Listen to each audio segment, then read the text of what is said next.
नमस्कार, मैं हूं असलम अंसारी और आप देख रहे हैं भारत टीवी 24/7। इस वक्त हम इटावा में मौजूद हैं, जहां पर आपको बता दें मंसूरी समाज के द्वारा एक बैठक आयोजित की गई थी, प्रेस कॉन्फ्रेंस बुलाई गई थी।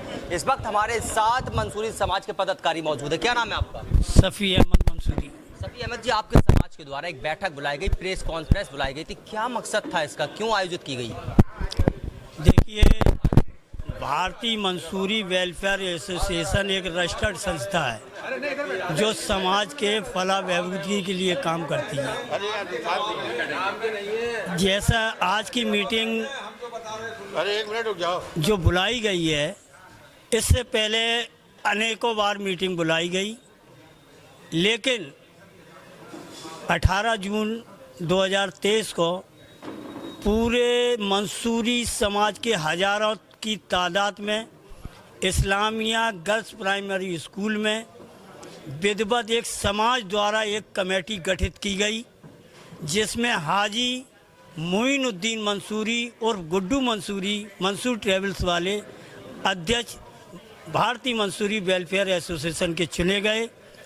मैं उसका महामंत्री और 51 सदस्यीय एक कमेटी समाज द्वारा गठित की गई।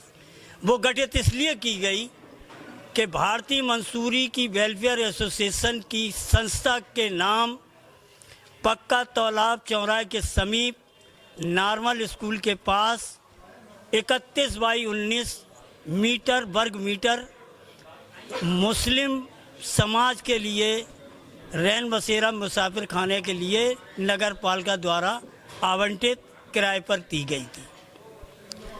एक बहुत बड़ा काम होने जा रहा था, लेकिन कुछ लोग जो मठाधीश हैं, जो उस जगह को अपने कब्जे में अपने परिवारीकरण करके फर्जी कमेटी प्रस्तुत करके वो चाहते हैं कि जगह हमारे परिवार के पास रहे। जी, कौन है मठाधीश, के नाम जान सकते हैं? हाँ, इसमें हमारे साथ जो 2000 में अध्यक्ष चुने गए थे वो हाजी अब्दुल मन्नान मंसूरी मरहूम साहब, जो अब इस दुनिया में नहीं हैं। उनके साहबजादे हैं, जो 3 पुत्र हैं। उन्होंने अपनी एक कमेटी दाखिल की है कि तीनों पुत्रों के नाम, दमादों के नाम, केवल एक कमेटी में उनके पुत्र, दमाद और भतीजा है। ये उनकी कमेटी है। और हमारी कमेटी में हर समाज, पूरे समाज से, हर घर से आदमी हैं। कमेटी पूरा संगठन हमारा जो है ब्लॉक से लेकर नगर से लेकर बहुत बड़ा संघ है, उसके द्वारा हम लोग काम कर रहे हैं। और मेन लड़ाई इस बात की है, लड़ाई नहीं है, एक हक की है कि वो जो जगह दी गई थी मुस्लिम मुसाफिर खाने के लिए दी गई, जिसमें सारे मुस्लिम समाज के लोग, ना कि मंसूरी नहीं, सारे मुस्लिम समाज के लोग उसमें आ सकें और अपने उसमें रह सकें।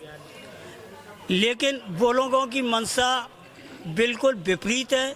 उस जगह पर उनकी नीयत खराब हो गई है, जबकि एक मुकदमा 1476/17 एसडीएम कोड में इस बात का विचाराधीन है कि इनकी फर्जी कमेटी है, इसको डिसॉल्व किया जाए जो कानपुर के आदेश के अनुसार।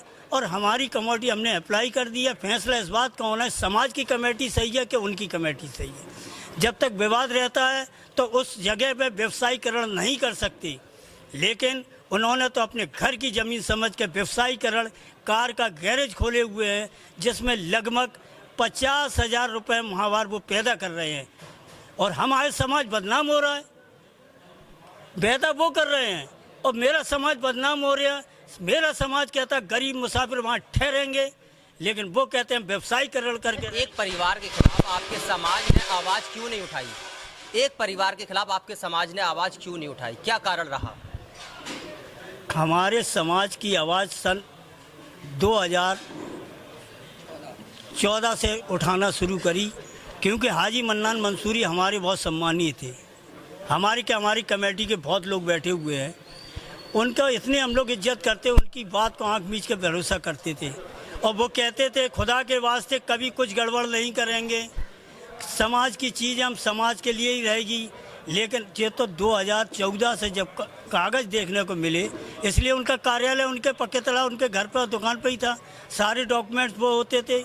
वो क्या करते थे, हम तो भरोसा करते थे, अल्लाह के वास्ते हम तो भरोसा करते थे। उन्होंने जाके इतना बड़ा खेला कर दिया।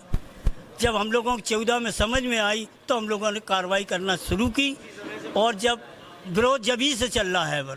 जिस चीज़ को लेकर आपकी लड़ाई है, मेन मकसद क्या है? मेरा मेन मकसद है कि भारतीय मंसूरी वेलफेयर एसोसिएशन के नाम 31/19 जगह पक्के तालाब के पास मुसाफिर खाना रैन बसेरे के लिए आवंटित की गई थी नगर पालिका से 500 रुपये किराए पर, जिसका विधिवत किराएनामा है, सब चीज़ है। इन्होंने क्या किया कि केवल उसको कमेटी को हम लोगों का दरकिनार कर परिवारीकरण कर लिया। इस बात का बरवारत है, यानी परिवार को लेकर आपका यानी कि विवाद है। हाँ, ये चीज़ समाज की है, समाज की कमेटी रहना चाहिए।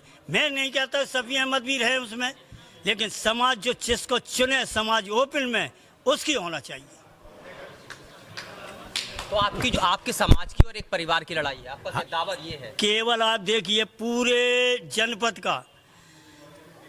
पूरे जनपद का समाज एक तरफ, और अपनी गुरूरियत अहंकारी से एक घर में आपको कागज उपलब्ध कराया है, जो देखिए उसमें दमान बेटे भतीजे, ये समाज हो गया। ये तो आप वाकई जो जगह है, गैरेज है, क्या उसको खाली कराना चाहते हैं? मेरा जो जगह है उसमें कार और वो खड़ी होती हैं, व्यवसायीकरण उसको हटाया जाए, और वो चीज़ जो समाज की है, समाज को मिलना चाहिए, जिससे पूरा समाज इस बात में तैयार है, चाहे हम कितना भी पैसा उसमें खर्च हो, उसको भव्य और बहुत सुंदर मुसाफिर खाना बनाएंगे, जिससे वहाँ पे गरीब मुस्लिम मुसाफिर आके वहाँ ठहरे। अगर आपकी आप मांग नहीं मानी गई या आपकी कोई बात नहीं मानी जाती है, तब आप क्या कदम उठाएंगे? ये अभी हम जो हैं इस भारत में रहते हैं, हम संविधान और प्रजातंत्र पे पूरा भरोसा करते हैं। मेरा संविधान जिस बात की इजाज़त देता है, पहले अपने प्यार से लिखा पढ़ी कानून तरीके से आप बनाइए। अगर मेरा इससे भी हमारा काम नहीं बनेगा, मेरी लोग आवाज़ को नहीं सुनेंगे, तो हम लोग, मेरी कमेटी, मेरे समाज के लोग सड़कों पर उतरकर इस बात को अधिकारियों को पूरी तरह अवगत कराएंगे और इस परिवार से इस ज़मीन को मुक्त कराएंगे। क्या लगता है सफ़ी अहमद जी, आपके जो अधिकारी हैं इटावा के, क्या वो आपकी बात नहीं मानते? नहीं, हमारी बात को उन्होंने बड़ी गंभीरता से सुन रहे हैं। मेरे जांच चल रही है, ऐसा नहीं कह सकते, जांच में टाइम लगता है। मैं अपने अधिकारियों पर पूरा भरोसा करता हूं, और मुझे पूरी उम्मीद है अपने अधिकारियों से, इटावा जनपद के, मुझे न्याय मिलेगा। ये थे हमारे साथ सफ़ी अहमद जी, जिन्होंने विभिन्न मुद्दों पर वार्तालाप की है। कैमरामैन शिवम तिवारी के साथ असलम अंसारी, भारत टीवी, इटावा।